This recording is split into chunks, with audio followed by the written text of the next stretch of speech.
Great to be here, San Diego. Wow, a lot of bachelor and bachelorette parties in Gaslamp, in the old Gaslamp, a lot of them.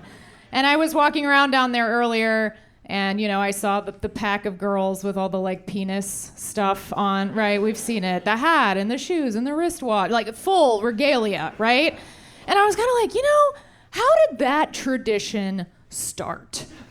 Can we just ask the question? Because I'm like, hold on, I'm a straight woman, but I don't love penises to the degree where I'm like, cover me in them, slather me. I'm trying to understand because my whole life, straight men have been very vocal about how much they're crushing the puss, like they love it.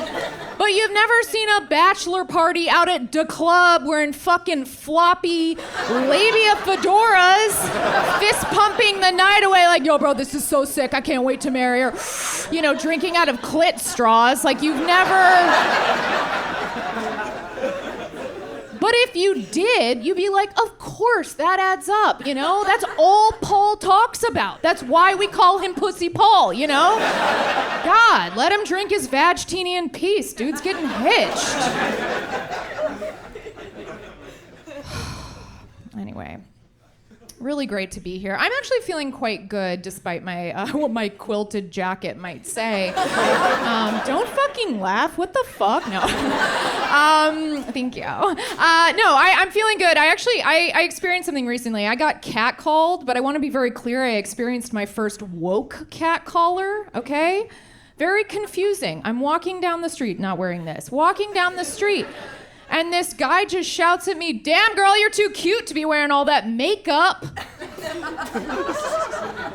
And there was part of me that was like, okay, a stranger is soliciting me, but there's definitely a larger part of me that was like, wait, he's kind of fighting for women and I love him. I was like, hey daddy, I see you. I was like, what's gonna happen if I keep walking by this guy? He's gonna be like, you belong in the kitchen.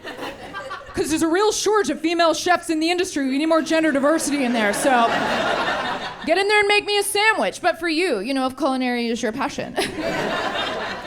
He's like, and take off those high heels. I'd tap that ass in some sensible flats. I love a woman who can feel her feet. I'm like, oh my God. This guy's a hero. It's like, hey girl, I can't see your tits over that glass ceiling you just shattered. What? I'm like, oh my God. I'm so confused yet so in love. I've had a pretty psycho past year and a half. A lot of stuff happened. In the past year and a half, I got divorced. I got hit by a car. My dad died and I won an Emmy. So I know what you're thinking. Women can have it all. And it's incredibly empowering. No, I had a really weird thing happen. So I left my marriage and then was like, all right, I'm gonna be single, gonna get back out there. But then I ended up meeting this dude who very quickly became my boyfriend and now he's my fiance and I'm getting married again. So yeah, no, don't react at all. That wasn't alarming on every level, but no, you know what? I'm with you. It's psychotic, okay? It is. It's psychotic to go from one long-term relationship directly into another one. That's crazy. That's like waking up from a coma and being like, I think I need a nap. Like, it doesn't make sense. This isn't what was supposed to happen. But I blame Bumble. Yeah, I do. For those of you who don't know, Bumble is the one where the woman is the first one to go, fine. And it's so empowering. My app, my choice. It's incredible. No, Bumble's a hellscape. I think we know. App dating in general is a hellscape. And the problem is very simple. It's because everyone is so afraid to show who they really are right away. So then they double down the other way and they're like violently generic in their profiles, right? Like it all sounds like it was just written by AI. It's like, I love food, travel, and a good sense of humor. Like every single profile. And some of you are like, oh, food's on my profile. I understand. But it is. Every profile I'm going through, food, travel, good sense of humor, food, travel, good sense of humor, to the point where I was like, guys, do we need to say that we love food? This is getting out of control. Can you imagine being, I sounded so British just then. Okay, want to fuck myself. Can you imagine? Hi, who are you? Jamie, nice to meet you. Can you imagine going on a date with someone who thinks they're unique because they love food? Like, can you, sitting across from that person, and they're like, oh my God, this is crazy. You love food too? You love that which sustains us as a human race? Get the fuck out of here. That's so sick. She's just as bad. She's like, I know, oh my God, have you tried water? It's like food but wet. And you're like, okay. Wow. No, I did. I met him on Bumble. My fiance, he's a very gentle dude, and I was with kind of like a rugged bro before him, so that transition was quite jarring for me. I remember the first time we hooked up, my fiance went to like hold my face, and I was like, bah, who goes there? Like, I couldn't believe the level of intimacy. And you know what? It is hot because it brings you right to the brink of being like, what the fuck? Is he gay? You know?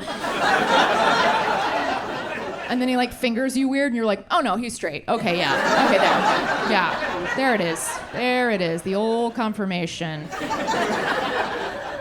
That moment where they play you like a Ouija board, you know, just like finger on the triangle, like, all right, let's summon something, you know? And you're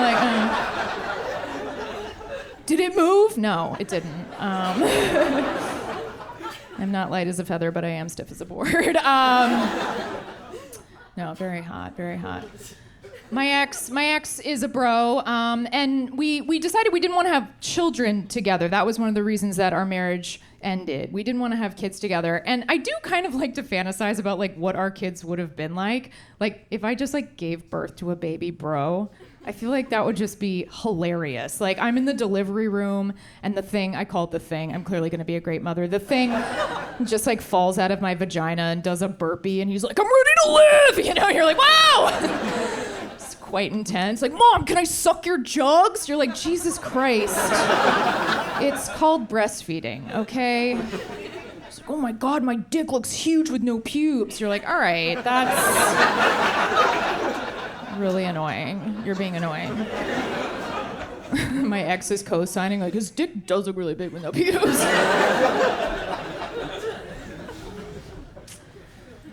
I live in Los Angeles, and there's a lot of pressure to be hot in Los Angeles. And I think, you know, Instagram and TikTok, they're all responsible for it because we're just fed makeup tutorials constantly. It's just, you know, like heavy contouring and lash extensions. Guys, my friend got her lashes done recently. She looks like the Pan's Labyrinth monster. I can see her coming a mile away. She's like, Jamie, wait up!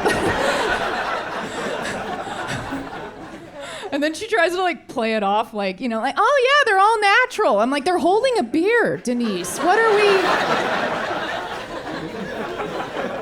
She's like, bitch, you're just jealous, okay? Peace out. Talk to the lash. It's eleganza. I'm like, you literally are talking with your lashes. But I think, like, I resent makeup. I do. I resent it because it's gotten to the point where, like, I even am sour about Halloween because it feels like the same effort I put in every day. Every day is low-key Halloween for women, right? It's like, dress up, paint your face. I was at an actual Halloween party and this guy was complaining to me. He was like, yeah, it took me 2 hours to become a Ninja Turtle. And I was like, motherfucker, it takes me 2 hours every day to not look like a Ninja Turtle. Do you understand? Climb back in your sewer, Donatella. No one asked you, okay? Quit appropriating my struggle. My culture is not your costume. It's good. Good to be in a good relationship.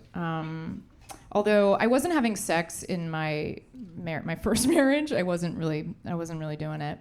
And so now I am, and I'm realizing I don't really take it seriously. Like, when my fiance went down on me the first time, I literally had the impulse to trap his head with my knees and be like, ha-ha, gotcha! You'll be down there forever!